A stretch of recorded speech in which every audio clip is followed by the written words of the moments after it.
Madam Sir and her team is back with yet another intense, gripping case. Delhi Crime Season 3 is now available on Netflix. 6 എപ്പിസോഡാണ് ഈ ഒരു season.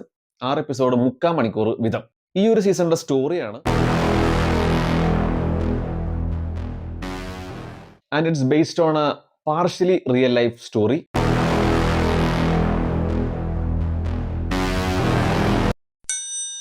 Ritchie Mehta and Tanuj Chopra വീണ്ടും ഒരു കിടിലൻ work തന്നെയാണ് ചെയ്തിരിക്കുന്നത്.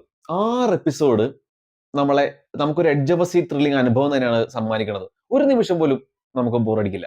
ആ ഒരു ടീമിന്റെ ഡെഡിക്കേഷൻ, റിലേഷൻഷിപ്പ്, അവർക്ക് തോന്നുന്ന ടെൻഷൻ, ആ ഒരു കോപ്പറേഷൻ, അതെല്ലാം നമുക്ക് നല്ല രീതിയിൽ ഫീൽ ചെയ്യും. അതുകൊണ്ട് തന്നെ നമുക്ക് ആ ഒരു ഇൻവെസ്റ്റിഗേഷൻ ഭാഗമാവാൻ നമുക്ക് സാധിക്കുന്നുണ്ട്. അത്രയും വെരി വെൽ റിട്ടൺ ആണ് അതിന്റെ ഇൻവെസ്റ്റിഗേഷൻ സീൻസ് ആണെങ്കിലും അവരുടെ റിലേഷൻഷിപ്പിന്റെ ആർക്കാണെങ്കിലും എല്ലാം. ഈ ഒരു സീരീസിലാണെങ്കിൽ പോലും ഈ ഒരു ഹ്യൂമൻ ട്രാഫിക്കിങ്ങിന്റെ ആ ഒരു കംപ്ലീറ്റ് പ്രോസസ്സ് കാണിക്കുന്നുണ്ട്. ഈ ട്രാഫിക് ആവുന്നവരുടെയും അതേപോലെ ചെയ്യുന്നവരുടെയും ആ ഒരു മെന്റാലിറ്റി, അവരുടെ ഒരു ക്രൂവൽറ്റി, ക്രിമിനാലിറ്റി എല്ലാം ഭയങ്കര ഹാർഡ് ഹീറ്റിംഗ് ആയിട്ടാണ് വീണ്ടും വീണ്ടും കാണിച്ചിരുന്നത്. നമ്മളെ കൊണ്ട് വീണ്ടും ആലോചിപ്പിക്കുകയും ചെയ്യും, നമുക്ക് വല്ലാത്തൊരു അസ്വസ്ഥത ഫീൽ ചെയ്യുകയും ചെയ്യും. നമ്മളിപ്പോൾ ഓരോ ദിവസം വളരെ ഹാപ്പി ആയിട്ട് പോകുമ്പോൾ ഈ സീരീസ് വീണ്ടും കാണിച്ചു തരുന്നത് നമ്മുടെ സൈഡിൽ കൂടെ ഇങ്ങനത്തെ ഒരു ഡാർക്ക് റിയാലിറ്റി ഉണ്ടെന്ന്. And that reality is very scary. ഈ ഹ്യൂമൻ ട്രാഫിക്കിന്റെ ഒപ്പം തന്നെ ഇമ്മച്യൂർ മദറിങ്, റിലേഷൻഷിപ്പ്, പ്രൊഫഷണലിസം, ഇതെല്ലാം ഈ ടോപ്പിക്സ് ഒക്കെ വളരെ ഇന്റൻസ് ആയിട്ട് തന്നെയാണ് ഈ സീരീസിൽ പറഞ്ഞു പോകുന്നത്. ഏതായാലും ഡൽഹി ക്രൈം സീസൺ 3 ഈ ഒരു ഫാൻസിനെ ഡിസപ്പോയിന്റ് ചെയ്യില്ല. ഒരു വെൽ മെയ്ഡ് ഇൻവെസ്റ്റിഗേറ്റീവ് ഡ്രാമ തന്നെയാണ്. Shefali Shah as usual breathe life in your character. കിടിലായിട്ട് ചെയ്തു വെച്ചിട്ടുണ്ട്, സൂപ്പർ ആയിട്ട് ചെയ്തു വെച്ചിട്ടുണ്ട്.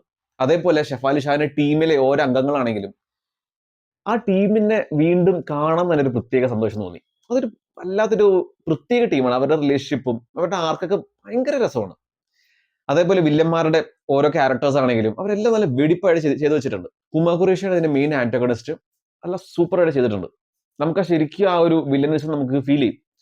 എസ്പെഷ്യലി ഹുമ ഖുറേഷിയുടെ ആ ഒരു സ്ലാങ് നല്ല എഫേർട്ട് ഇട്ടിട്ടുണ്ട്. അതുകൊണ്ട് തന്നെ നമുക്ക് ആ ഒരു കണക്ഷൻ നമുക്ക് തോന്നുന്നത്. സിനിമാറ്റോഗ്രഫി, ആ ഒരു ഡാർക്ക് ഗ്രിറ്റി വേൾഡിനെ ഭയങ്കര റോ ആയിട്ട് കാണിച്ചിട്ടുണ്ട്. നൈറ്റ് ഷോട്ട്സും അതേപോലെ അറ്റ്മോസ്ഫിയർ ഒക്കെ നന്നായിട്ട് ക്രിയേറ്റ് ചെയ്തിട്ടുണ്ട്. എഡിറ്റിംഗ്, കളർ ടോൺ എല്ലാം ആ ഒരു സീരീസിനെ കംപ്ലീറ്റ്ലി ജസ്റ്റിഫൈ ചെയ്തിട്ടുണ്ട്. നമുക്ക് ഒരു നിമിഷം പോലും ലാഗ് തോന്നാത്ത വിധം തന്നെയാണ് എഡിറ്റ് ചെയ്ത് വെച്ചിരിക്കുന്നത്. മ്യൂസിക് ആ ഹെഡ്ഫോണോട് കേട്ടപ്പോൾ നല്ല എക്സ്പീരിയൻസ് ആണ് തന്നത്. ആദ്യത്തെ ഒരു ഇനീഷ്യൽ എപ്പിസോഡ്സ്, ആദ്യത്തെ 1-2 എപ്പിസോഡ് ഒരു 2.5 മണിക്കൂർ കാണുന്ന ഒരു നോർമൽ കാറ്റ് ആൻഡ് മൗസ് ത്രില്ലർ സിനിമ കാണുന്ന പോലെയാണ് ഒരു അനുഭവമാണ് കിട്ടിയത്. എനിക്ക് അത്രയും കണക്ഷൻ ഫീൽ ചെയ്തില്ല. എന്തുകൊണ്ടെന്ന് വെച്ച് കഴിഞ്ഞാൽ ഡൽഹി ക്രൈം ഒരു യൂഷ്വൽ കാറ്റ് ആൻഡ് മൗസ് ത്രില്ലർ സിനിമയല്ല. ഒരു ഡാർക്ക് റിയലിസ്റ്റിക് ക്രൈം വേൾഡ് ആണ് കാണിക്കുന്നത്. അത് ആദ്യത്തെ 2 എപ്പിസോഡിൽ കിട്ടിയില്ല. പക്ഷെ അത് പിന്നീട് അവർ ബാക്ക് ഓൺ ഫോം ആവുന്നുണ്ട്. ആ 3-ാമത്തെ എപ്പിസോഡ് മുതൽ അത് നല്ല കാര്യമായിട്ട് തോന്നി. അതേപോലെ തന്നെ ഒരു ഇമോഷണൽ ഡെപ്ത് മിസ്സിംഗ് ആയിട്ട് തോന്നിയായിരുന്നു.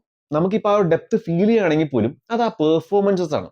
ആ പിള്ളേരുടെ പെർഫോമൻസസ് ആണെങ്കിലും ട്രാഫിക് ആവുന്നവരുടെ ആണെങ്കിലും അതേപോലെ വില്ലന്മാരുടെയൊക്കെ എല്ലാവരുടെയും പെർഫോമൻസ് കൊണ്ട് മാത്രം നമുക്കത് തോന്നും. അല്ലാണ്ട് ആ സിറ്റുവേഷൻ അതൊന്നും അത്രയും കുറച്ചും കൂടി ഡെപ്ത് അവർ കൊണ്ടുവരായിരുന്നു തോന്നിയത് മേക്കിങ്ങിൽ. ഓവറോൾ ഡൽഹി ക്രൈം സീസൺ 3 ഒരു edge of A seat well made investigative drama തന്നെയാണ്. കണ്ടിട്ട് അഭിപ്രായം അറിയുക. Like, share and subscribe for more Malayalam reviews.